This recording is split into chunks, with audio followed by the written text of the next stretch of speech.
IPTV presents Conversations with Presidential Candidates, hosted by DMACC, has been funded by Goldman Sachs, which is delivering its 10,000 Small Businesses program in Iowa to help entrepreneurs across the state create jobs and economic opportunity. Additional funding has been provided by the Arlene McKeever Endowment Fund, a fund at the Iowa Public Television Foundation established by a gift from the estate of Arlene McKeever. And by Friends, the Iowa Public Television Foundation.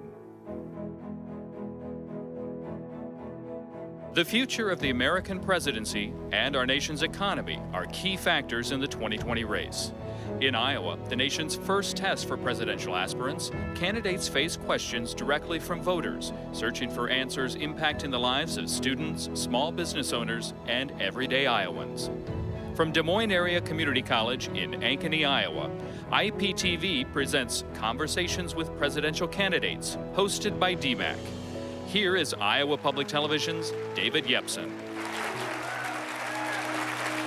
Welcome to the latest edition of our Conversations with Presidential Candidates, an in-depth focus on issues relevant to the future of our country and candidates seeking the Democratic nomination for president, all hosted here at Des Moines Area Community College. We'll dive into a series of issues, many dealing with ways to improve the economic lives of Americans.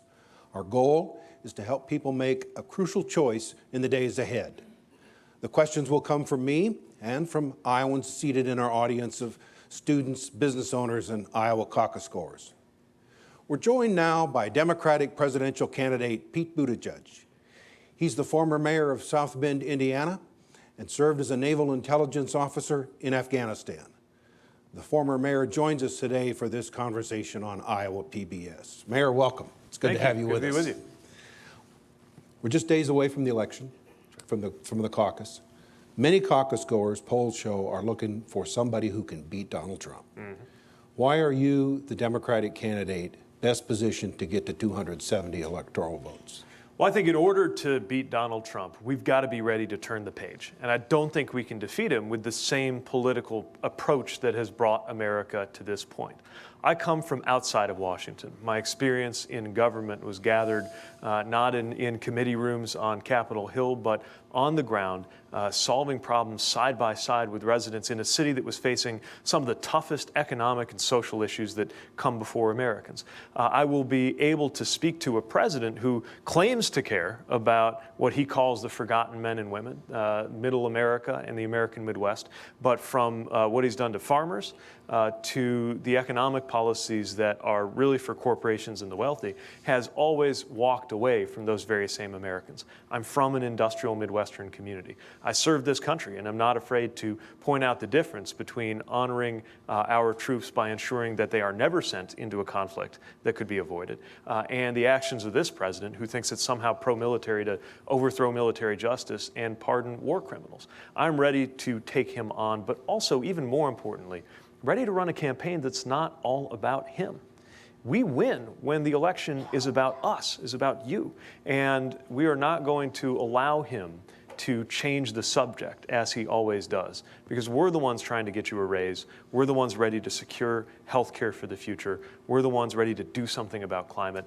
That is a winning message, and that is how we will win. Remember, every time my party has won the White House in the last 50 years, certain things have been true about the nominee.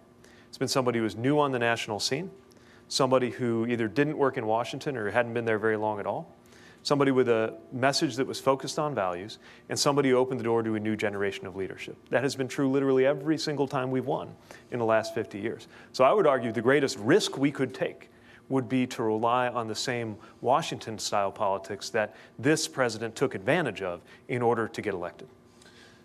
Mayor, Democrats also don't win the White House without a big vote from African Americans. Polls in South Carolina show you're not doing too well with them.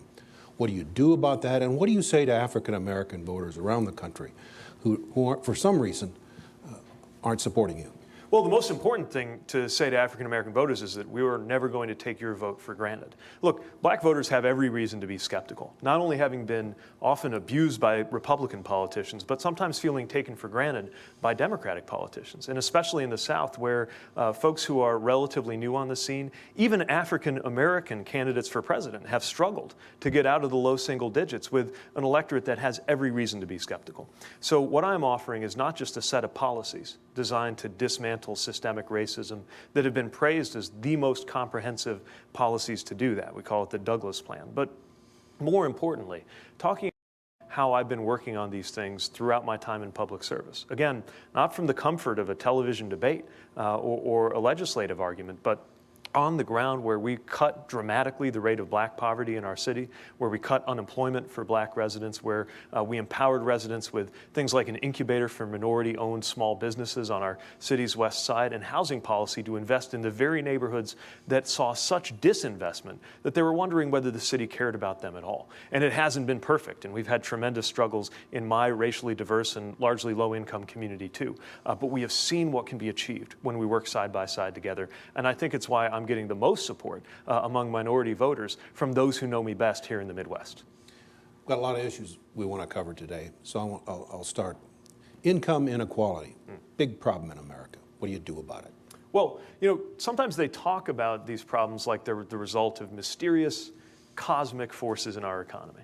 And to be fair, there's a lot of complicated things going on. Globalization, automation, sure. But we're here because of decisions that were made in corporate boardrooms and in Washington, D.C., starting with the refusal to elevate the minimum wage to keep up with inflation, which means, in effect, the minimum wage is actually going down compared to what it used to be. In fact, there's not one county in the entire country where somebody working full-time on minimum wage can afford a two-bedroom apartment. But it's not just folks at the minimum wage level. It's people who have to cobble together a living. I always think about a guy I met in Bettendorf, has a full-time job, explained that he has to drive for DoorDash too, because he said everybody needs a side job these days. As if we were living in a time of economic hardship and not a time of plenty. So we need to make different choices. We need to make sure that wherever you are in that economic ladder, that you are protected as a worker. And for the future, that includes gig economy workers and people who are more or less falsely called contractors by employers.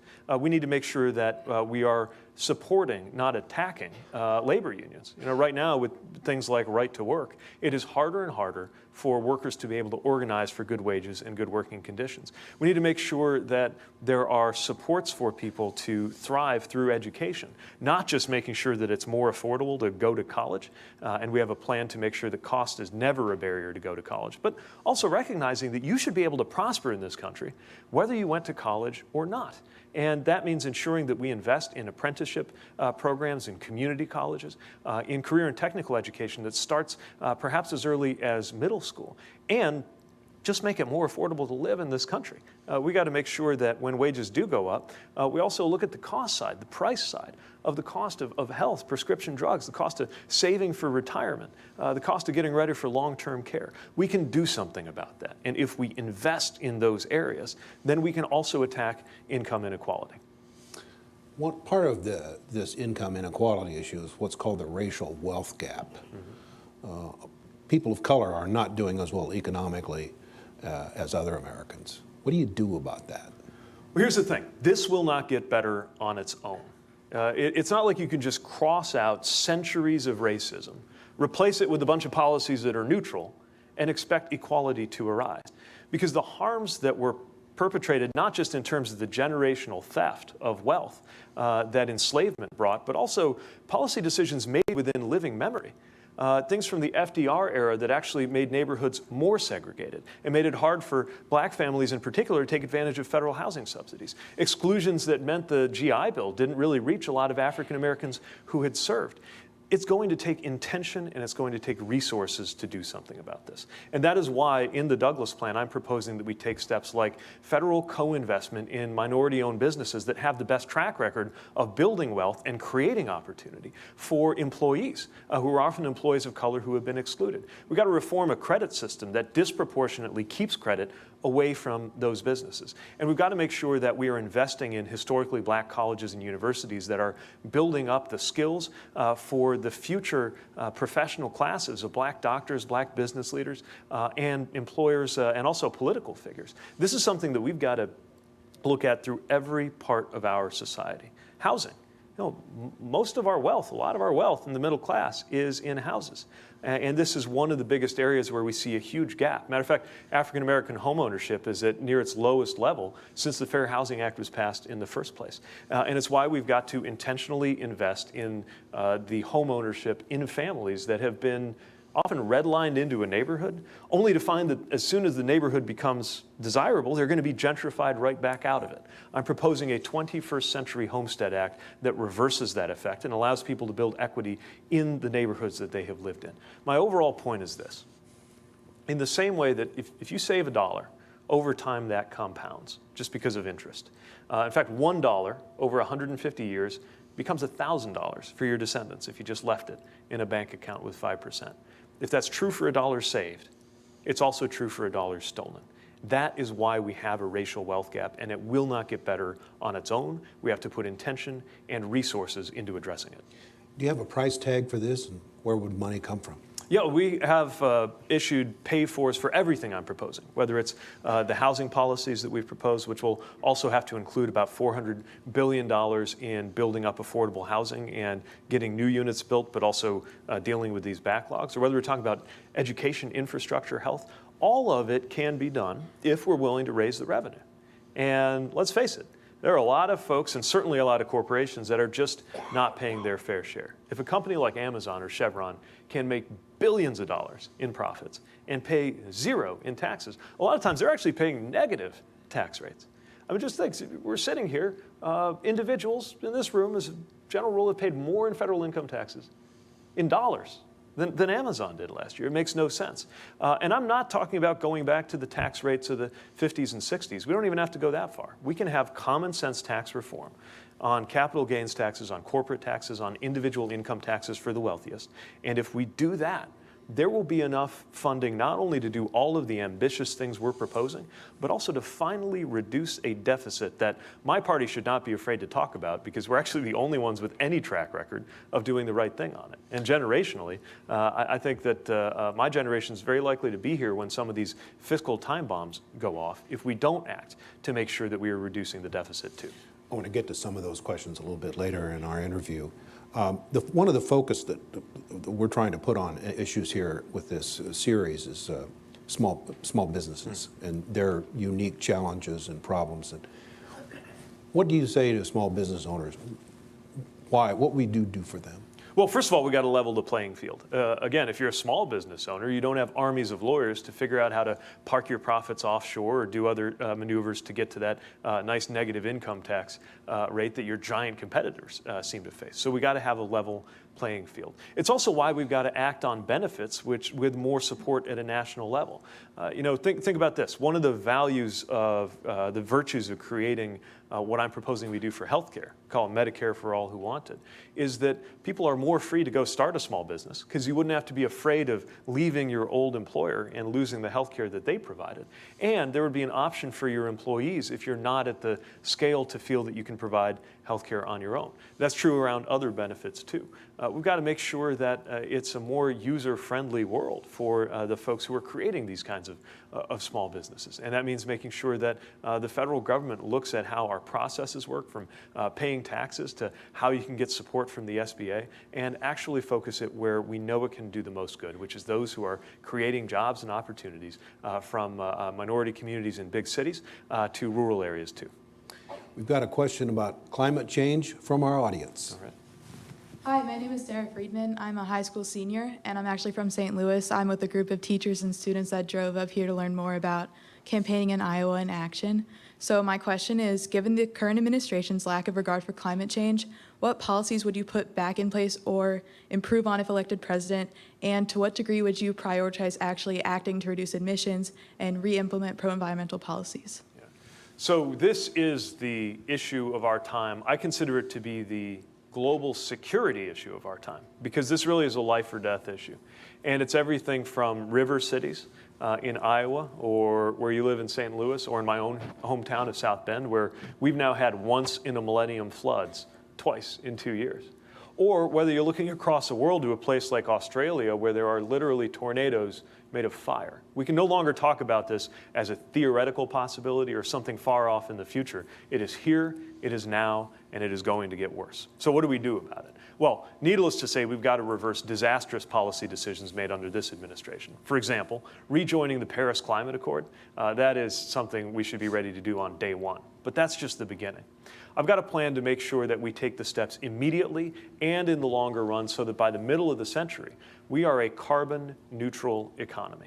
And that's critically important because of what science tells us about what we have to do to stop the greatest disastrous effects. That means more investment in renewable energy and energy storage. It means making sure that we are empowering cities and local communities. And it also means making sure that we enlist everybody to be part of it. I have a national service program for voluntary national service opportunities. One of the biggest parts of that would be a climate corps for people to volunteer on climate-related projects. I want farmers to be a huge part of the solution. You know, Iowa is rightly very proud of the Green Revolution, how Norman Borlaug and other researchers here created the innovation that helped feed the world and end famines a couple of generations ago. Now we need to take equal pride in a national project to create more opportunities for carbon negative farming. Science tells us that soil can take more carbon out of the atmosphere than the whole global transportation sector puts in. And the reason I'm mentioning these particular parts of a very big plan is that the biggest thing of all is not the technical specifications of our plan. I've got one to get us carbon neutral, so do all of my competitors, to be honest. The real question is any of it going to get done? Or is it going to get multiplied by zero like a lot of the other great plans that have come through across our lifetime? I think the difference can only happen if this is a national project. If we have presidential leadership ready to summon the energies of the entire country, including folks like industrial workers and farmers, who have sometimes been made to feel like accepting climate science would be a personal defeat for them.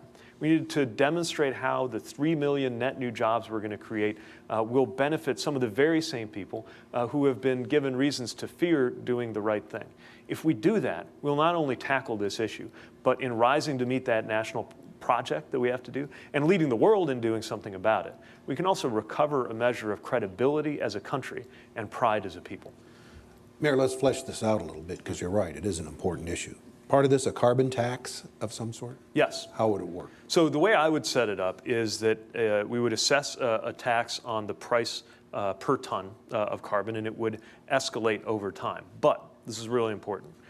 My plan would rebate it back out to the American people, because this is not about taking money out of the economy. We'll rebate it out on a progressive formula so that most Americans are more than made whole. This is about making sure that the prices you see in the economy reflect the true cost of the things that we are purchasing. And that's why it needs to also escalate over time toward the real cost of further carbon emissions. It helps us get the economy right without harming individuals, because it's more about rearranging what's happening in the economy than trying to restrict its growth. What do you do about all the people who are now working in the fossil fuel industry? I mean, you're right. Farmers and some of these people, they hear this and they think they're going to be out of work. What do you say to a coal miner, for example? Well, we are certainly going to need to invest in making sure that we support those who will be facing career changes. But we also got to be recruiting people whose very skills in today's carbon-heavy industrial economy will be just as urgently needed in the future. Whether we're talking about, for example, in our own community, we saw UAW workers get jobs making electrical vehicles who had before been making vehicles that consumed a lot of gas. And when we talk about green jobs, I think sometimes we picture these really newfangled, futuristic jobs, and some of them will be like that. But a lot of what we're talking about, these are jobs that are perfectly easy to picture right now. I'm thinking about union glaziers and insulators and carpenters and electrical workers who we're going to need just to do the retrofits that have to happen on a lot of our buildings to make sure that they are consuming less energy. So if we get this right, this will create opportunity, and we have a responsibility to make sure that those who are most impacted, whether we're talking about people working in fields that are changing, like those that are more intensive around coal, Also, those who have most experienced environmental injustice, disproportionately Black and Latino families who have experienced the harms of a lot of policies in the past that pushed contamination in their direction, and for a lot of other reasons mean that they are likely to be most vulnerable to climate change. We've got to make sure that our policy can tell the difference and supports those that we need to support first. You know, all the Democratic candidates are saying similar things. So help a caucus goer out. Can you differentiate your plan with some of the other candidates? They're looking at trying to decide on a winning candidate, but they're looking at just somebody to help them sort out. Why are you over another candidate on the issue of climate change? So look, I could point you to the white paper. You could look at why we think 2025 is the right year to double the energy going at PeteForAmerica.com. Right. Definitely check it out. There's also a donate button. Feel free. But the white paper's there, I promise. So my point, look, on there you'll see things like how we believe that we can double the amount of renewable energy going into the grid very quickly by 2025, as well as a timeline for how we start by getting light vehicles to be electric, then eventually heavier transportation, and ultimately industry as a whole. But again, I think this is not only about making sure we get it right technically. It is about making sure that we change the way America feels about tackling this issue. Right now, I think when most of us think about climate, the main emotions we feel are guilt and doom. These are paralyzing. I think it's part of the reason why, even though people have been saying the right things about climate since the 90s, shockingly little has actually happened, especially in Washington. And the steps we've taken seem like they've always been too little too late. That is why I believe we need to not only have the right technical dimensions of the plan, and of course, I think mine are the best, but also making sure that this is something that every American sees where they fit. Whether you work in coal, whether you are a farmer, whether you are an academic, whether you are a graduating high school student who could participate in that national service program. We've got to get to where this is something that, like the moon landing, like winning in World War II, is understood to be a national effort. And when we lead the world in doing something about it, at a moment when our credibility is dangerously tattered, it would be good for us to be seen as a nation to be leading the way on that too. You mentioned rural America. Specific question. You've called for a higher minimum wage, right? $15 an hour. A lot of people in rural America say, jobs in rural America, small businesses in rural America say, we can't afford that. It put us out of business. So what do you say about that? Well, we will phase it in a way that small business can handle. But let's remember, we don't have to wonder what might happen when you raise the minimum wage, because our country has done it dozens of times. The problem is that we have not been keeping up. The minimum wage is actually down if you look at inflation from what it was before. And we have seen that raises in the minimum wage are compatible with economic growth and with small business growth. We're putting more money in people's pockets that they will then turn around and invest and spend in those very same communities, especially the rural communities that are hurting right now. We've got to make sure that we boil down what's going in our economy from the very complicated things that we're talking about to some of the really simple things, of which the biggest is that people are just plain not getting paid enough in this country. Another enormous issue in this campaign is health care. It's right, as ranks many caucus goers say, that's the most important issue. So talk some here about health care and what you want to do about that problem. Well, of course, there's a lot of debate about coverage. My plan is, we call it Medicare for all who want it. The idea is we create a Medicare-like plan, it's a public plan, and anybody can get in on it. Now, one difference in our plan from some of the others is I trust you to decide whether you want it. We're not going to force everybody onto that plan. After all, if I'm right and it's the best one, which I think it will be, then everybody will naturally make their way toward it. And if that proves to be true, eventually it becomes the single payer. If, on the other hand, other plans prove to be better, at least for some people, then we're going to be glad we didn't kick them off of that.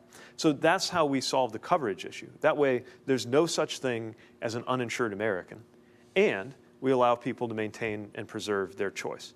But in all of the controversy over coverage, I'm afraid that the debate has missed a lot of very important other issues around health. We've got to look at the cost of health, especially prescription drug costs. It's why we've got to make sure Medicare can negotiate drug costs.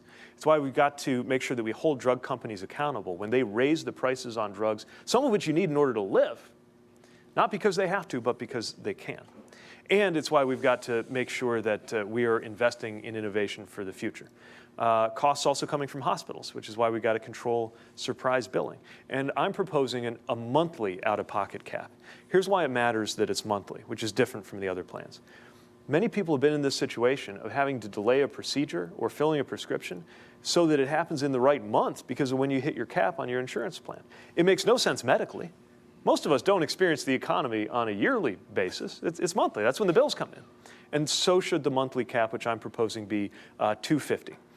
And of course, supports for low-income folks so that they're not paying out of pocket if they can't afford to do so at all. So we got to look at cost. We got to look at mental health and addiction. And that's everything from working aggressively to increase the number of mental health providers, to funding community-oriented mental health plans, to something bigger that's more cultural, which is a president willing to talk about mental health so that it's not in the shadows. Most of us, either we or somebody we love or somebody we work with, has experienced an issue with addiction or mental illness. So we got to bring this out of the shadows and be as comfortable talking about something like bipolar disorder or addiction as we would be talking about a relative fighting cancer or getting a hip surgery. And we've got to bring it into the daylight. So mental health and addiction need attention. We got to deal with racial inequity in health outcomes. Recently, a woman in Milwaukee, Tashana Ward, I believe was her name, lost her life after going to the ER with symptoms of a heart attack. And the truth is, one of the reasons why there is a big gap in things like maternal mortality for Black women is that they are less likely to be believed when they describe being in pain. It's one of many issues that we need to tackle directly when it comes to racial inequities in health. So my point is, across all of these areas, we can't only, the coverage part is very important. It's necessary, but not sufficient to tackle some of the other challenges that we face when it comes to getting healthcare right in this country. How long will it take you to implement some of these things? Could you do it by executive order as president, or would you have to go to the Congress? We'll need legislation to get the Medicare for All Who Want It plan done. But this is a good example of where most Americans already want it to be done. Similarly, in order to make sure that we structure the right steps on prescription drugs, some of this can be done on an executive basis, but a lot of the work has to happen with Congress. Now, here's the good news about Congress, and that's a phrase that I use advisedly. Even though, especially when we're looking at the Republican Senate, there has been just an incredible level of obstruction. Even they have been more responsive to the people than you might think when the people speak up and force them to be. And the great example of this is the Life of the Affordable Care Act. I was on the ballot in 2010 as a new statewide candidate in Indiana. That was a tough year to be a Democrat, largely because the Affordable Care Act, Obamacare, was considered a toxic issue for Democrats. By 2017 and 18, Republicans who promised up and down they were going to repeal it couldn't actually do it when they got to the Senate. Why is that? Because folks saw the difference it was making in their everyday lives. My mother-in-law, fighting cancer, was able to get a small business owner who never would have been able to get insurance otherwise. Her life literally depends on the Affordable Care Act. Hell, Chasten and I are on the ACA right now. It's how we're getting our insurance now that I'm a retired mayor. And so it's an example of how on issues like healthcare and others, we can do well, even in the unfortunate event that we're dealing with a Mitch McConnell-led Senate, by going directly to people who understand how these choices are affecting our personal lives, rather than letting it get caught up in the ideological game. Mayor, I've got way too many issues and not enough time, so I'm going to switch gears. Foreign policy. We're in the longest war in history. How long do you think Americans can keep sacrificing? Is it time for an American president to say to the American people, we're going to be in this for a long time? You know, we've still got troops in Japan, we've still got troops in Germany. Is this now going to be true in the Middle East? Talk about that a little bit. Just because we have ongoing relationships and troops in places like Japan or Germany doesn't mean we should just accept that endless war will be the norm for future generations. I thought I was one of the last troops in Afghanistan turning out the lights on the way out when I left, and that was years ago. We can't go on like this. We can't have an open-ended commitment of ground troops. And this is not just an issue of the White House failing to bring this war to a close. This is also an issue of Congress not stepping up and asserting its war powers. That's starting to change, and that's a very encouraging sign. One thing I would do as president is, in the event that I am forced to commit troops, and I hope this never happens, but if I have to go to Congress for an authorization to use military force, I will make sure there is a 3-year sunset in that authorization. That if there was ever a need to renew it, you'd have to involve the American people through Congress in taking an up or down vote and debating whether we ought to continue. If troops are able to summon the courage to go overseas on multiple deployments, then our elected officials ought to have the courage to take up or down votes on whether to send them there. And what we have right now is this drift. We're seeing it in Afghanistan. Meanwhile, we're seeing all of these steps toward the brink of war with Iran at a moment when we need to be reducing, not increasing, our exposure to these conflicts in the Middle East and beyond. I mentioned your military service. You've been under fire, correct? Yeah, I mean, when the rocket alarm goes off, you've got about 3 seconds to I remember get down. a conversation I had with Bob Dole one time about there is some value in having a president who's been shot at. So what goes through, what goes through your mind before you send other young Americans into harm's way? Is that a value too?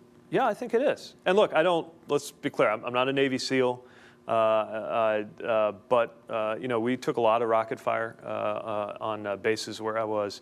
I know how it feels to have your hands grip on a steering wheel when you're outside of the wire, responsible for getting people from point A to point B alive, and you're worried about whether somebody or something you see fits the pattern of a suicide bomber. This is very real for me.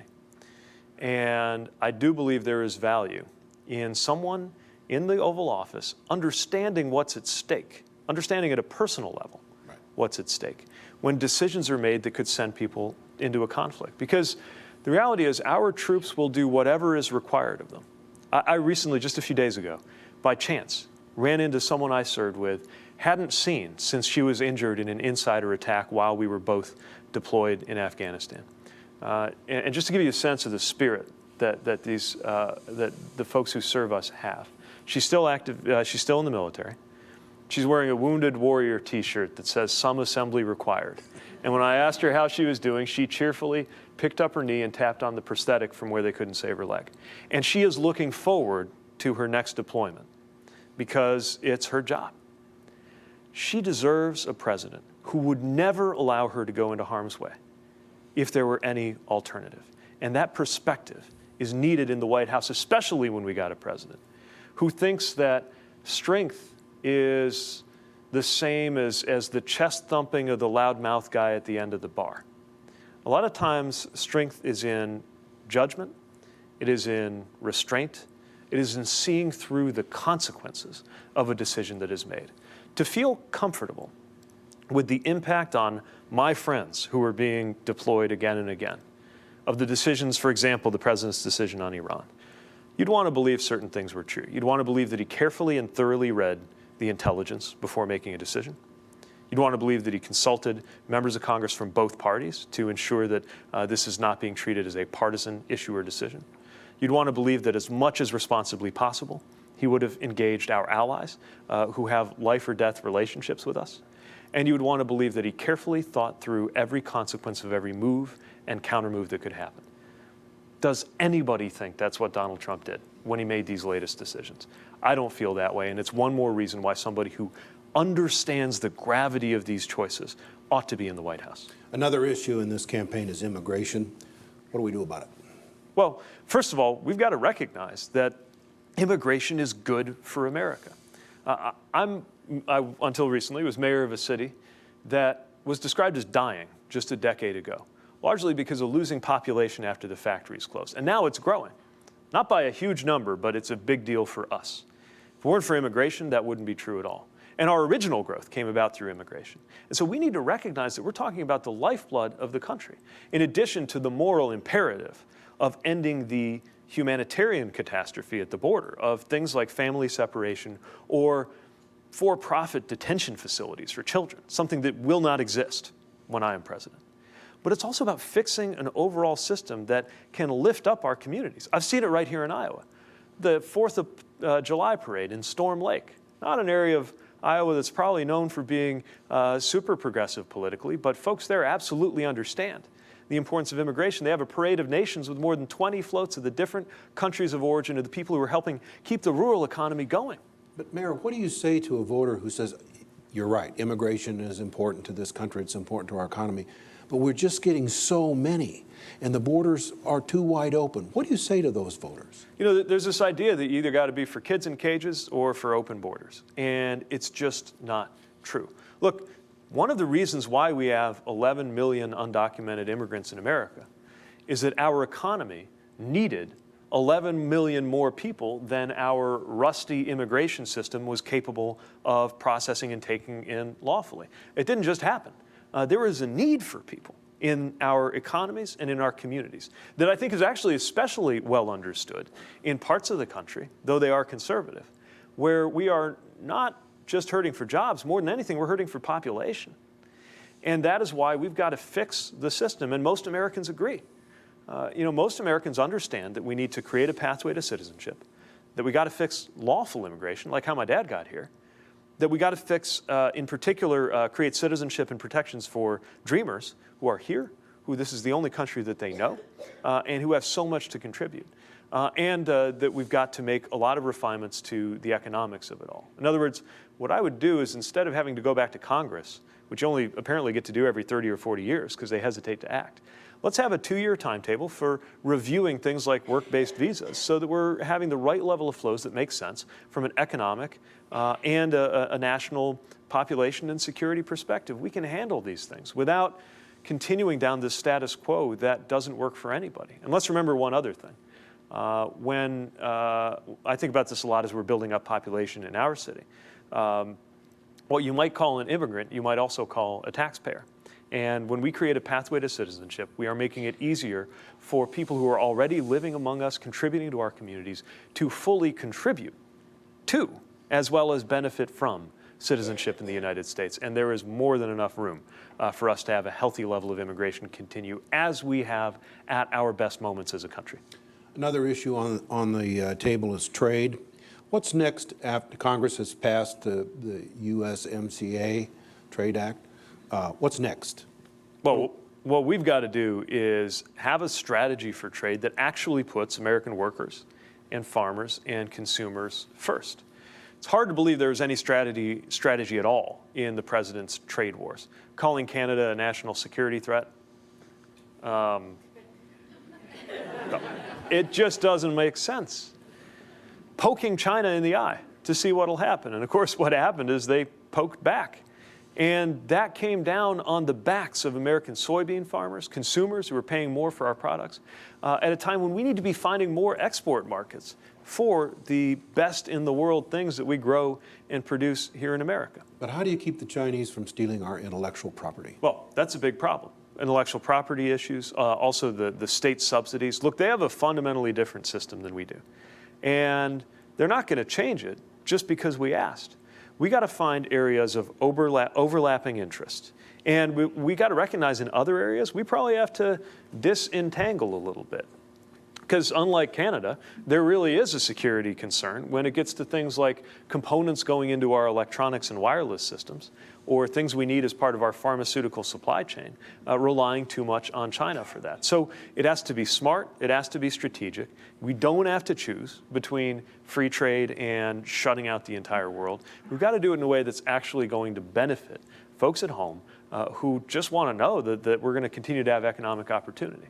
But one other thing. We cannot have that conversation in a vacuum. If China is behaving in a way that is anti-democratic, suppressing protests in Hong Kong, rounding up people just based on their religion or ethnicity in a place like Xinjiang, then we have to make clear that our silence cannot be purchased just because we're working on a trade deal. That's the message this president said. And the reality is we should never be afraid to offer at least moral support for those who are aspiring to freedom. And we also shouldn't be afraid to have that be a consideration in our economic and diplomatic relationships with countries like China. We've got another audience question. This one is about affordable housing and homelessness. Hi, my name is Bambi Helm. I'm a native Iowan, live here in Des Moines now. I'm a small business owner myself. I'm a realtor here in Des Moines. And homelessness is a growing challenge across our country. You've talked about some affordable housing plans. but it's become more difficult across both urban and rural areas. Specifically thinking about homelessness, what are your plans and how do you plan to address the affordable housing and issues for homeless people? Yeah, it's an issue that is becoming more and more of a crisis in more and more places. Not just the well-publicized experiences of some of our biggest cities, but smaller communities in the Midwest where we have chronically unhoused people. And so we've got to act with intention to do something about it. What does that look like? Well, we can get 7 million more families access to affordable housing if we're willing to make the investments. I'm proposing $430 billion. Go into areas like making sure that we end the backlog for getting support on everything from low-income housing tax credits to the vouchers that are needed to access affordable housing, and that we build 2 million more affordable units as a country. Now, we've also got to recognize that housing is part of the equation, but in a lot of areas where housing prices would be considered low, and again, the west side of my own city is a good example, where people from the coast look at me funny when I tell them what a house costs, because to them that's the cost of a parking space. And people still can't afford it, which means we've also got to talk about the income problem that I was mentioning before. Until we raise incomes, affordable housing will be a struggle, no matter how many houses we build. And then we've got to recognize that there are some who are unable to participate in mainstream services for the homeless. And that's where a strategy called Housing First has become so important. Put away the idea that you have to have somebody conquer all of their mental health issues and addiction issues before we can get a roof over their head. Instead, we need specialized support, what is called permanent supportive housing, which we expanded in my city and has made a tremendous difference for people who, frankly, just weren't ready to access mainstream services. Some of the people I would find myself personally, as a mayor, sometimes asking on a cold night like tonight, under a bridge, if they wouldn't come inside. And recognizing what they are up against and refusing to give up. We can do that. And that speaks to our moral fiber as a country, just in the name of compassion, but also to the fact that our communities are better served when people can get back on their feet and are in a position not only to thrive, but to contribute. Is this an issue where rural America has a lot in common with urban underserved areas? Is it just a one-size-fit-all plan that you have to deal with affordable housing, or are there nuances to this? So again, the solutions and the problems look a little bit different in a community like mine, where you can get a decent house on the west side for $30,000 versus a place like Oakland, where again, that doesn't even get you a parking space. But we also know that some of the patterns are similar, and the value of things like permanent supportive housing, income support, subsidies, and the expansion of the building of affordable housing units will matter. But one pattern you're going to see across a lot of my proposals, and this is one example, is that there's a lot of flexibility for locally designed solutions, but crucially, federal funding to make those solutions work. In other words, not all the answers have to come from Washington, but more of the money should. Another issue that relates to economic growth as well as empowering women is child care. Mm-hmm.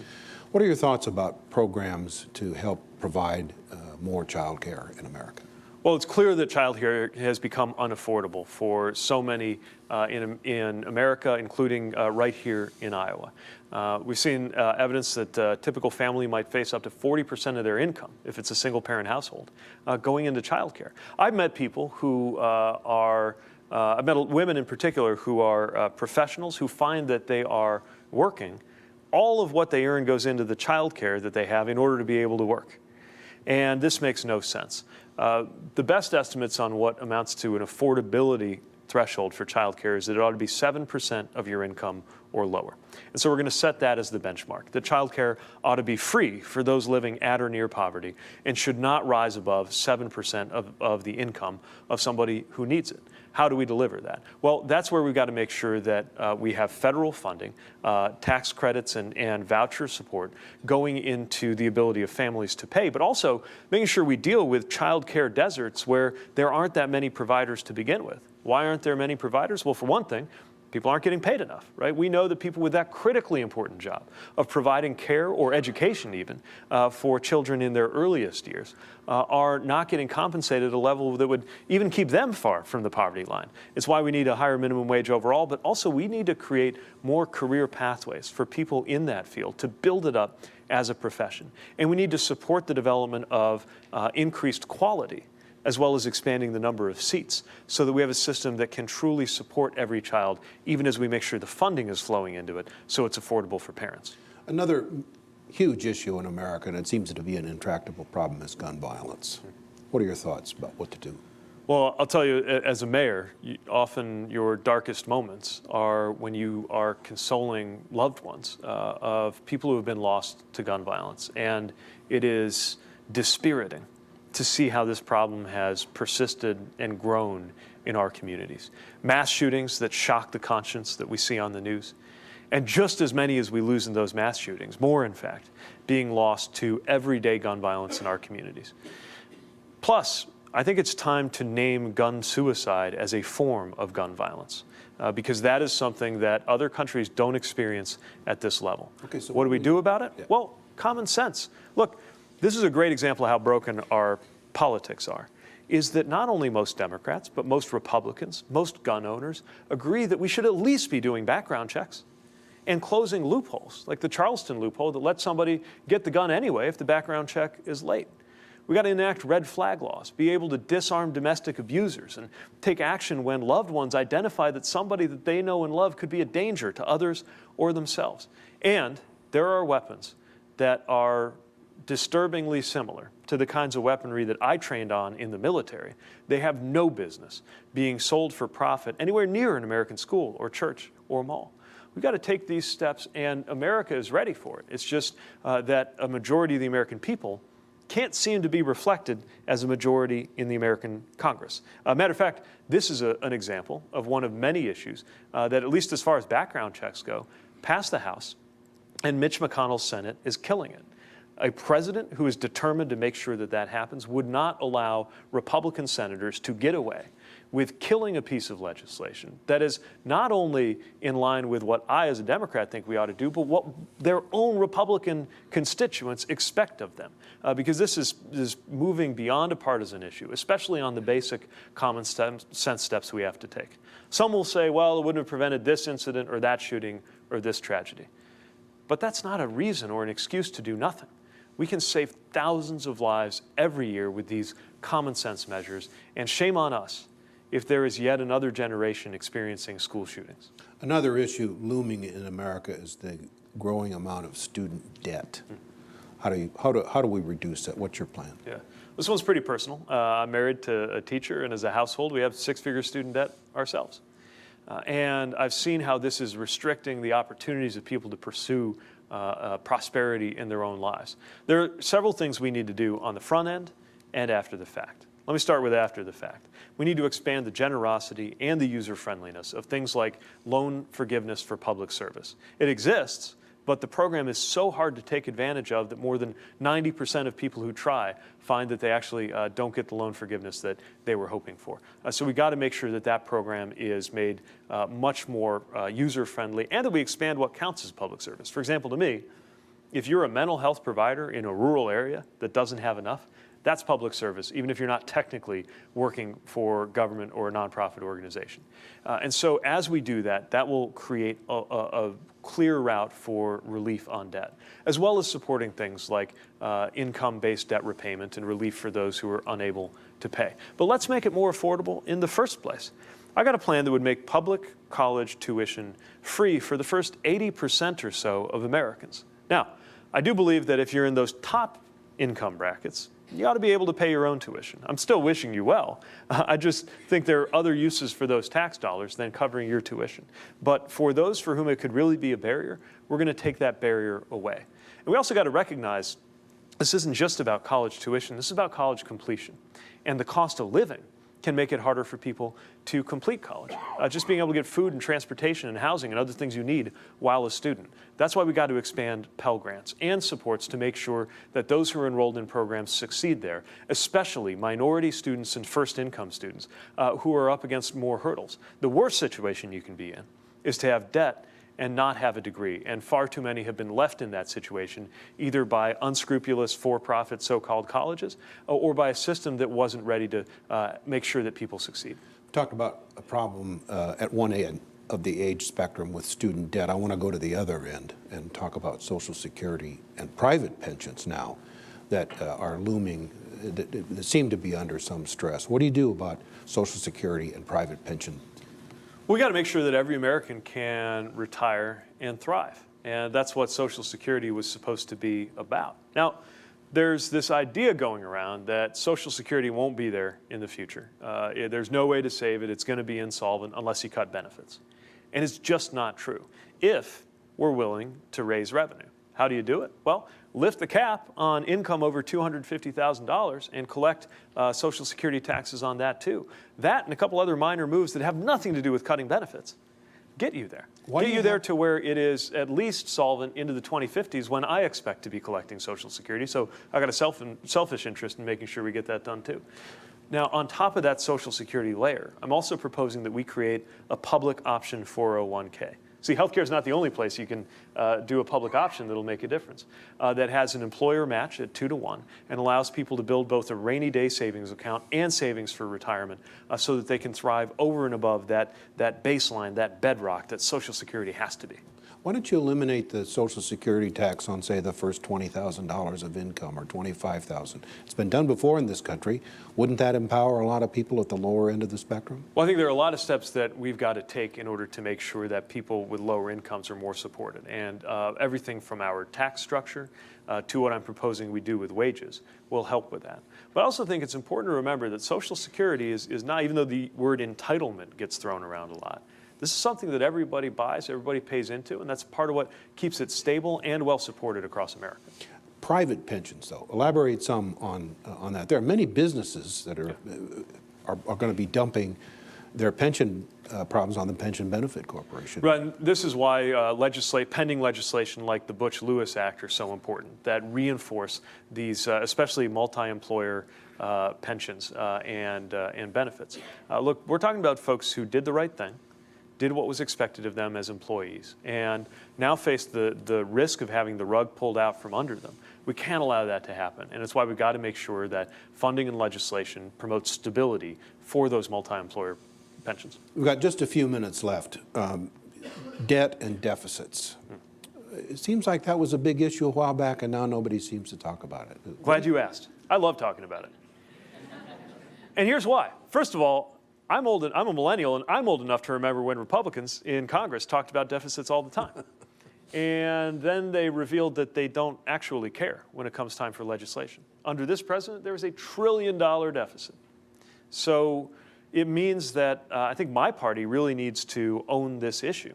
And for whatever reason, my party's been a little allergic to talking about the deficit. But we've got a better track record on it to begin with. And it's one of the reasons why, if you stack up all of my plans, all of the spending I'm proposing that we do, I'm proposing revenue as well to make sure that at worst, what I'm doing will be budget neutral, and over time, it'll actually reduce the deficit. Here's why it matters. And here's why it should matter to progressives. First of all, we see debt service crowding out other important things we could do, like childcare and infrastructure and health. Secondly, we see it reaching a level where it's going to be an issue for stability in the long run. And third, there are times when you need deficit spending, especially when you go into a recession. But we've got such a big deficit already that there's going to be very little room for maneuver for the next president facing that kind of economic problem. And why do you think the Chinese will continue to loan us money if we get into economic trouble? Well, that's a good question, too, and I'd rather not be relying on the Chinese for that, given that we could be making better choices. Doesn't your party share some of the blame for this? We had some what appears to be old-fashioned log rolling. Republicans got tax cuts, and Democrats increased spending, and off we go.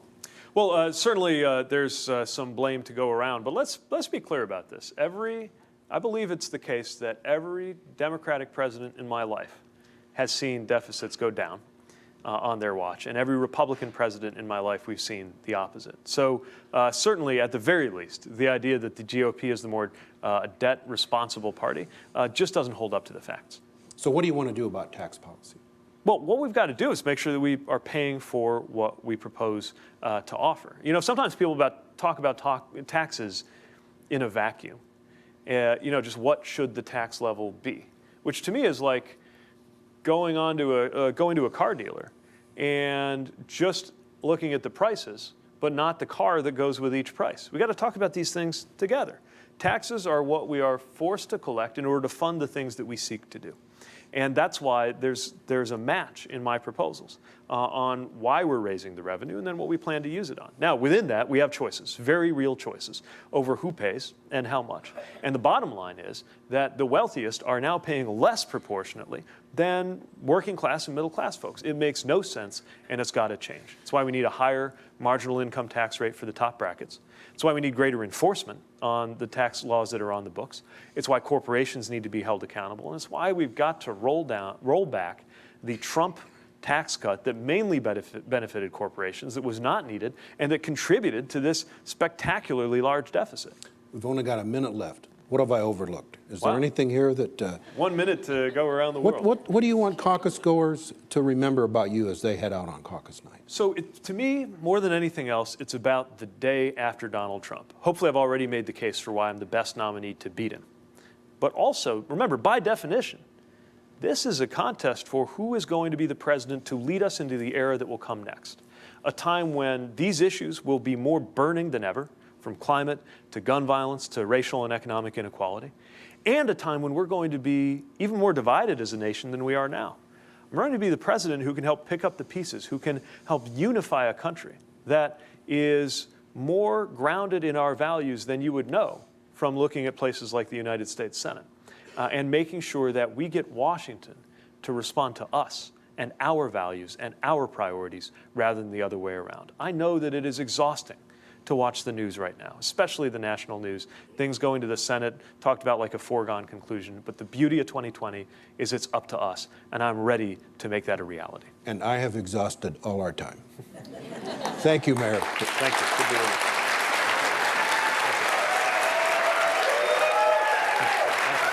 I want to thank Pete Buttigieg for joining us on our latest edition of Conversations with Presidential Candidates here on Iowa PBS.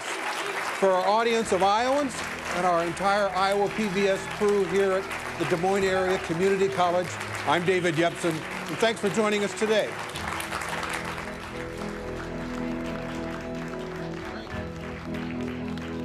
IPTV presents Conversations with Presidential Candidates, hosted by DMACC, has been funded by Goldman Sachs, which is delivering its 10,000 Small Businesses program in Iowa to help entrepreneurs across the state create jobs and economic opportunity. Additional funding has been provided by the Arlene McKeever Endowment Fund, a fund at the Iowa Public Television Foundation established by a gift from the estate of Arlene McKeever. And by Friends, the Iowa Public Television Foundation.